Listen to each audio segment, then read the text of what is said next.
نحمده ونصلي على رسوله الكريم أما بعد فأعوذ بالله من الشيطان الرجيم بسم الله الرحمن الرحيم رب اشرح لي صدري ويسر لي أمري واحلل عقدة من لساني يفقهوا قولي۔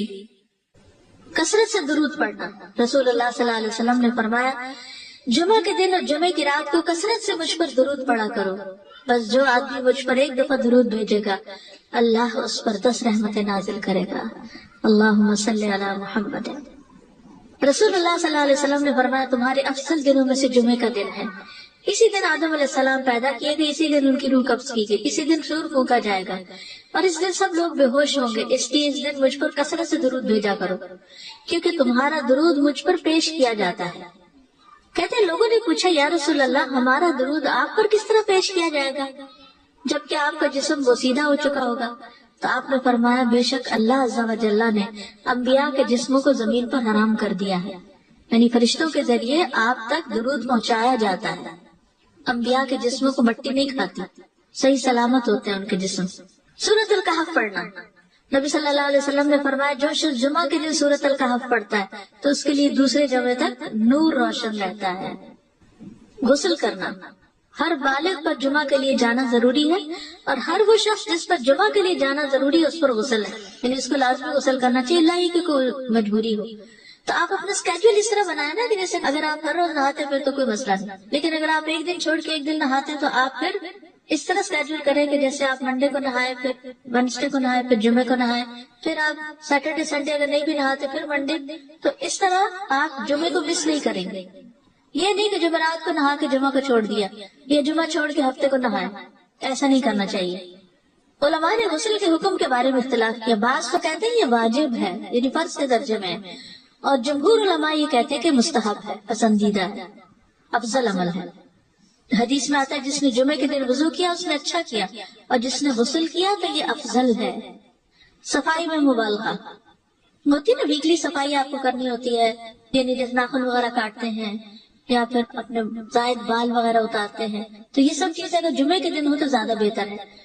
نبی صلی اللہ علیہ وسلم نے فرمایا جو شخص جمعے کے دن اچھی طرح غسل کرے، اچھی طرح سنوار کر وضو کرے، اپنے بہترین لباس میں سے پہنے، یعنی جمعے کے دن باقی دنوں کی نسبت اچھا لباس پہنے، اللہ نے اس کی قسمت میں گھر والوں کی جو خوشبو لکھی ہو وہ لگا لے، یعنی گھر میں جو بھی خوشبو ہے، پھر جمعہ پڑھنے آئے تو لغو کام نہ کرے، 2 آدمیوں کے درمیان جدائی نہ کرے، یعنی 2 لوگ بیٹھے ان کے بیچ میں گھس کے بیٹھ جائے۔ اس جمعے اور دوسرے جمعے کے درمیان کے پورے ہفتے کے گناہ معاف کر دیے جاتے ہیں۔ پھر مسواک کرنا، جمعے کی سنتیں بتاتے ہیں، آپ نے فرمایا اور تم پر مسواک کرنا لازم ہے۔ اچھا لباس پہننا، نبی صلی اللہ علیہ وسلم نے فرمایا اگر ممکن ہو تو جمعہ کے لیے اپنے کام کاج کے کپڑوں کے علاوہ 2 کپڑے اور بنا رکھنے میں کیا حرج ہے، اسپیشل ڈریس رکھے جو جمعے کو ہی پہن لے۔ خوشبو لگانا، یعنی خوشبو لگائے، حدیث میں آتا ہے چاہے وہ عورت کی خوشبو سے ہو، یعنی آپ کی اپنی نہیں بیوی کی خوشبو پڑی ہو وہی لگا لو، لیکن لگاؤ۔ تیل لگانا، جو شخص جمعہ کے دن غسل کرے اور جس قدر ممکن ہو پاکیزگی حاصل کرے اور اپنے تیل میں سے تیل لگائے یا اپنے گھر کی خوشبو میں سے خوشبو لگائے، پھر نکلے کہ 2 آدمیوں کے درمیان تفریق نہ کرے، جتنی مقدرہ نماز پڑھ لے اور جب امام بات کرے تو خاموش رہے، اس جمعے سے لے کر دوسرے جمعے تک اس کے گناہ بخش دیے جاتے ہیں۔ جمعہ کا وقت، سورج ڈھلتے ہی جمعہ پڑھنا، سورج ڈھلتے ہی جمعہ پڑھنا، اول وقت جمعہ پڑھنا، بہت لیٹ نہیں کرنا چاہیے۔ ایاس بن سلمہ بن عقبہ اپنے والد سے روایت کرتے ہیں، انہوں نے کہا کہ ہم رسول اللہ صلی اللہ علیہ وسلم کے ساتھ جمعے کی نماز پڑھ کر واپس لوٹتے تھے تو دیواروں کا سایہ اتنا نہیں ہوتا تھا کہ ان سے اپنے آپ کو سایہ مہیا کیا جا سکے، یعنی ابھی سورج بہت تھوڑا ڈھلا ہوتا تھا۔ ہاں گرمی کی شدت میں تاخیر کی اجازت ہے۔ مسجد میں داخلہ، مسجد کی طرف جلدی نکلنا، تحیت المسجد ادا کرنا۔ عمر بن دینار کہتے ہیں انہوں نے جابر رضی اللہ عنہ کو کہتے ہوئے سنا کہ ایک شخص جمعہ کے دن مسجد میں داخل ہوا اس حال میں کہ نبی صلی اللہ علیہ وسلم خطبہ دے رہے تھے، تو آپ نے فرمایا کیا تم نے نماز پڑھی؟ اس نے کہا نہیں، تو آپ نے فرمایا کھڑے ہو 2 رکعتیں پڑھو۔ اب یہ بڑا اہم مسئلہ ہے، مسجد میں داخل ہو چاہے خطبہ ہو رہا ہو 2 رکعت پڑھے بغیر نہ بیٹھو، ٹھیک ہے؟ اور یہ کیا ہے؟ دراصل تحیت المسجد، یہ جمعے کی سنتیں نہیں ہیں، یہ کیا ہے؟ تحیت المسجد ہے، اور مختصر پڑھی جائیں، یعنی امام جب خطبہ دے رہا ہو تو چاہیے کہ 2 رکعتیں پڑھے اور دونوں میں اختصار کرے۔ نماز سے قبل ہلکا بنانے کی ممانعت، مثلا آپ جلدی چلے گئے تو یہ نہیں کہ ایک گروپ بنا کے آپس میں گپ شپ شروع کر دیں، نہیں، سیدھے ہی لائنوں میں بیٹھیے۔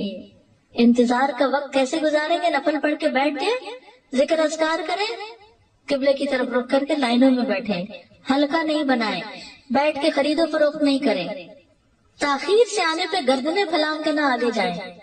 رسول اللہ صلی اللہ علیہ وسلم نے فرمایا ٹیک لگا کے مت کھاؤ، یہ عام ایک ادب بتایا، یعنی اس طرح ٹیک لگا کے نہیں کھاؤ، کھانے کے وقت سیدھے ہو جاؤ۔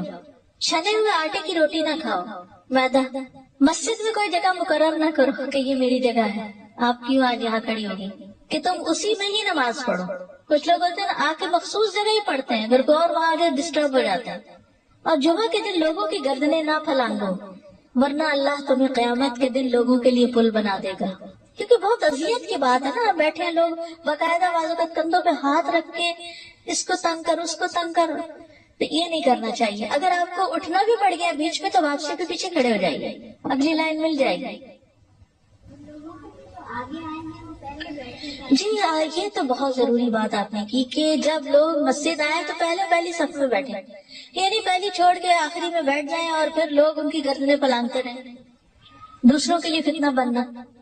جابر بن عبداللہ رضی اللہ عنہ سے روایت ہے کہ جمعے کے دن رسول اللہ صلی اللہ علیہ وسلم خطبہ ارشاد فرما رہے تھے کہ ایک آدمی مسجد میں داخل ہوا، وہ قریب آ کر بیٹھنے کے لیے لوگوں کے اوپر سے گزرنے لگا۔ رسول اللہ صلی اللہ علیہ وسلم نے فرمایا بیٹھ جاؤ، تحقیق تم نے لوگوں کو تکلیف پہنچائی اور دیر سے آئے۔ یہ عربی کے الفاظ بڑے خوبصورت ہیں، اجلس فقد آزیت و آنیت، کتنی جامع زبان ہے یہ، اجلس فقط آزیتا، تو نے اذیت دی، و آنیتا، اور دیر سے آیا۔ تو اس سے منع کیا گیا کسی کو اس کی جگہ سے نہ اٹھانا۔ جابر رضی اللہ عنہ نبی صلی اللہ علیہ وسلم سے روایت کرتے ہیں، آپ نے فرمایا تم میں سے کوئی شخص جمعہ کے دن اپنے بھائی کو کھڑا نہ کرے کہ پھر دوسری طرف سے آ کر اس کی جگہ پہ خود بیٹھ جائے، بلکہ جو آئے وہ کہے جگہ کشادہ کرو، ہمارے لیے بھی جگہ بناؤ، یہ کہے۔ خطبہ جمعہ اور اس کے آداب، خطبہ جمعہ کی اہمیت۔ جب اذان ہو جائے تو کیا کرے انسان؟ مسجد کی طرف دوڑ پڑے۔ تو مسجد میں جماعت تو نہیں ہو رہی ہوگی، پہلے کیا ہو رہا ہوگا؟ خطبہ ہو رہا ہوگا۔ امام کے خطبے سے پہلے سلام کرنا، نبی صلی اللہ علیہ وسلم جب ممبر پر چڑھتے تو حاضرین کو السلام علیکم کہتے۔ امام کا کھڑے ہو کر خطبہ دینا، رسول اللہ صلی اللہ علیہ وسلم کھڑے ہو کر خطبہ دیتے، پھر بیٹھ جاتے، پھر کھڑے ہوتے اور کھڑے ہو کر خطبہ دیتے، یعنی بیچ میں تھوڑا سا بیٹھ بھی جاتے تھے۔ جس نے تمہیں یہ خبر دی کہ آپ بیٹھ کر خطبہ دیتے تھے تو تحقیق اس نے جھوٹ بولا، بس یقیناً اللہ کی قسم میں نے آپ کے ساتھ 2000 سے زائد نمازیں پڑھی ہیں، یعنی جن میں بہت سے جمعے بھی آئے ہیں، تو ایسا کچھ نہیں۔ امام کا 2 خطبے دینا، یعنی کھڑے تھے پہلے، پھر ذرا بیٹھ گئے، پھر دوسری دفعہ اٹھے تو یہ 2 خطبے ہو گئے۔ مختصر خطبہ دینا، آپ کے خطبات چند کلمات ہوا کرتے تھے، بہت لمبی تقریریں نہیں، آپ کا خطبہ درمیانہ ہوتا تھا۔ نبی صلی اللہ علیہ وسلم نے فرمایا آدمی کا نماز کو لمبا کرنا اور خطبے کو مختصر کرنا اس کی سمجھداری کی علامت ہے۔ بس نماز لمبی کرو، خطبہ مختصر کرو، کیونکہ بعض بیان جادو جیسا اثر رکھتے ہیں، یعنی تھوڑے بھی بات کرو گے تو دل میں چلی جائے گی۔ نماز پہ زیادہ توجہ۔ نبی صلی اللہ علیہ وسلم کا خطبے میں سورۃ قاف پڑھنا، حارثہ بن نعمان کی بیٹی سے روایت ہے، کہتی ہے کہ میں نے سورۃ قاف رسول اللہ صلی اللہ علیہ وسلم سے سن کر حفظ کر لی۔ آپ ہر جمعے کو خطبے میں پڑھا کرتے تھے۔ سامعین کا امام کی طرف رخ کرنا، یعنی جمعے کے دن یہ نہیں کہ آپ کرسی لگا کے کسی اور طرف منہ کر کے بیٹھ جائیں اور جب جماعت ہو تو پھر صف میں کھڑے، نہیں، آپ صف میں بیٹھے ہو کس طرف ہو؟ قبلہ رخ ہو، امام سامنے ہی ہوگا نا قبلے کی طرف۔ ایک صحابی کہتے ہیں کہ جب آپ منبر پہ چڑھتے ہیں تو ہم اپنے چہروں کے ساتھ آپ کی طرف متوجہ ہوتے ہیں، ادھر ادھر نہیں دیکھتے تھے خطبے کے دوران۔ امام کے قریب بیٹھنا، اللہ کے نبی صلی اللہ علیہ وسلم نے فرمایا ذکر میں حاضر ہوا کرو، یعنی خطبہ میں، اور امام کے قریب بیٹھا کرو، بے شک آدمی دور ہوتا رہتا ہے حتیٰ کہ وہ جنت میں بھی پیچھے ہی ہوگا اگرچہ وہ اس میں داخل بھی ہو جائے۔ تاخیر کی اتنی مذمت ہے۔ خاموشی سے خطبہ سننا، یعنی بات نہیں کرنی چاہیے، کوئی اہم بات بھی نہیں پوچھنی چاہیے۔ ابن مسعود سے روایت ہے کہ انہوں نے ابی ابن کعب سے قرآن کی کسی آیت کے بارے میں سوال کیا جبکہ اللہ کے نبی خطبہ دے رہے تھے، تو انہوں نے اعراض کیا اور کوئی جواب نہ دیا۔ پھر جب آپ نے نماز پڑھائی تو ابی کہنے لگے تمہارا جمعہ ہی نہیں ہوا۔ تو ابن مسعود نے رسول اللہ صلی اللہ علیہ وسلم سے پوچھا تو آپ نے فرمایا ابی نے سچ کہا، کوئی بات کرنے کی اجازت نہیں، یہ کہنے کی بھی کہ چپ ہو جاؤ یہ بھی اجازت نہیں۔ عبداللہ بن مسعود کہتے ہیں کہ جب امام جمعہ کے لیے آ گیا پھر تمہارا اپنے ساتھی سے یہ کہنا کہ خاموش رہو لغویت کے لیے کافی ہے، یہ بھی لغو بات ہے۔ کوئی لغو حرکت نہ کرنا، کنکریوں سے نہ کھیلنا، فون سے نہیں کھیلنا، میسجز چیک نہیں کرنا، انگلیوں میں انگلیاں ڈال کے پٹاخے نہیں بجانا، گوٹ مار کے نہیں بیٹھنا۔ گوٹ مار کے کیسے بیٹھتے ہیں؟ گھٹنے اوپر کر کے اور یوں ایسے گھٹنوں کے گرد ہاتھ ڈال کے۔ کئی دفعہ ایسے نظر آتا ہے کہ خطبے میں لوگ اس طرح بیٹھے ہوتے ہیں کیونکہ پتہ نہیں ہے، یعنی آپ چوکڑی مار سکتے ہیں۔ آپ سب سے افضل پوزیشن تو یہ ہے کہ جیسے نماز کے اتحیات میں بیٹھتے ہیں، لیکن کچھ لوگ اس طرح بیٹھ نہیں سکتے، چلو کرسی میں بیٹھ جائیں۔ اگر کرسی نہیں ہے نیچے بیٹھے ہیں تو چوکڑی مار کے بیٹھے ہوئے، ٹانگیں اس طرح پیٹ کے ساتھ لگا کے گھٹنوں پہ ہاتھ کو بل دے کے اس طرح نہیں بیٹھے۔ اگر مجبوری ہے تو وہ اور بات ہے، لیکن یہ کہ بلا وجہ نہیں کرنا چاہیے کیونکہ ادب کے خلاف ہے۔ اونگ آنے پر جگہ بدلنا، نبی صلی اللہ علیہ وسلم نے فرمایا اگر جمعہ کے دن کسی کو مسجد میں اونگ آنے لگے تو اپنی اس جگہ کو دوسری جگہ سے بدل لے، کہ بعض اوقات ایسا ہوتا ہے نا خطبے کے وقت بڑی سکینت ہوتی ہے اور آخری خطبہ تو آپ نیند میں ہی سنتے ہیں۔ نماز جمعہ کی رکعت 2 رکعت ہے فرض بس، جمعہ کی نماز 2 رکعتیں ہیں اور ان دونوں میں قرات ہوتی ہے۔ نبی صلی اللہ علیہ وسلم جمعے میں سبح اسم ربک الاعلی اور هل اتاک حدیث الغاشیہ پڑھتے۔ کبھی جمعہ اور عید کٹھے ہو جاتے تب بھی دونوں نمازوں میں یہی صورت پڑھتے تھے، ٹھیک ہے۔ اسی طرح صبح کی نماز میں جمعے کے دن الف لام میم التنزیل اور هل اتی علی الانسان کی قرات کرتے اور نماز جمعہ میں سورۃ الجمعہ اور منافقین کی تلاوت کرتے، یعنی یہ بھی ملتا ہے۔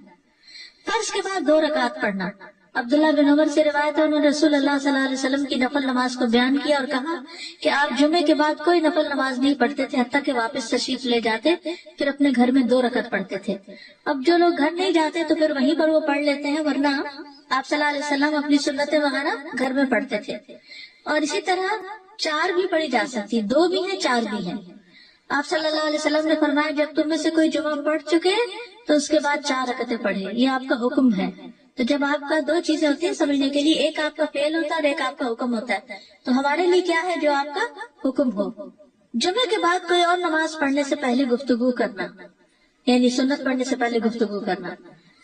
اسما بن مالک سے مرفوعاً روایت ہے کہ جب تم میں سے کوئی آدمی جمعہ کی نماز پڑھے تو اس کے بعد اس وقت تک کوئی نماز ادا نہ کرے جب تک کسی سے کلام نہ کرے یا اس جگہ سے نکل نہ جائے۔ پہلے منع تھا، اب کوئی نہ کوئی بات کر لینی چاہیے، نہیں سمجھ آئی؟ یعنی جمعہ پڑھ لیا آپ نے اور پھر کسی سے آپ سلام دعا کر لیں، اس کے بعد سنت پڑھیں یا نفل جو بھی، ٹھیک ہے۔ اور گھر جانا تو گھر جا کے پڑھیں، اور اگر گھر نہیں جانا کام پہ جانا تو ادھر ہی پڑھ کے چلے جائیں۔ کتنا پیارا ہے ہمارا دین کہ اتنا لمبا بھی چپ کا روزہ نہیں رکھوایا۔ بالکل عاصم سے روایت ہے، وہ ابو قلابہ سے نقل کرتے ہیں، میں نے ان کے ساتھ جمعہ کی نماز پڑھی، جب میں نے اپنی نماز پوری کر لی انہوں نے میرے ہاتھ کو پکڑا اور میری جگہ پر کھڑے ہوئے اور مجھے اپنی جگہ پہ کھڑا کیا۔ وہ جب چینج کرتے ہیں نا جگہ، وہ اس کی بات ہو رہی ہے، یعنی جمعے کے بعد کوئی اور نماز پڑھنے سے پہلے بات بھی کر لینا، جگہ بھی تبدیل کرنا۔ لیکن اگر کچھ لوگ پہلے سے ہی آپ کی سنتیں شروع کر چکے اور کوئی چینج کرنے والا نہیں تو پھر پڑھ لیجیے، یعنی یہ مستحب اعمال ہے، ان میں ایسا نہیں کہ کوئی گناہ لازم ہو جائے گا، لیکن افضل یہ ہے، افضل سے اجر زیادہ ہو جاتا ہے۔ جمعہ کے دیگر احکام، 1 رکعت پانے پر بھی جمعہ ادا ہو جاتا ہے، یعنی اگر کسی کو رش مل گیا، پارکنگ نہیں ملی اور 1 رکعت میں بھی پہنچ گیا تو جمعہ ہو گیا۔ امام سے دعا کا کہنا، انس کہتے ہیں کہ ایک سال نبی صلی اللہ علیہ وسلم کے عہد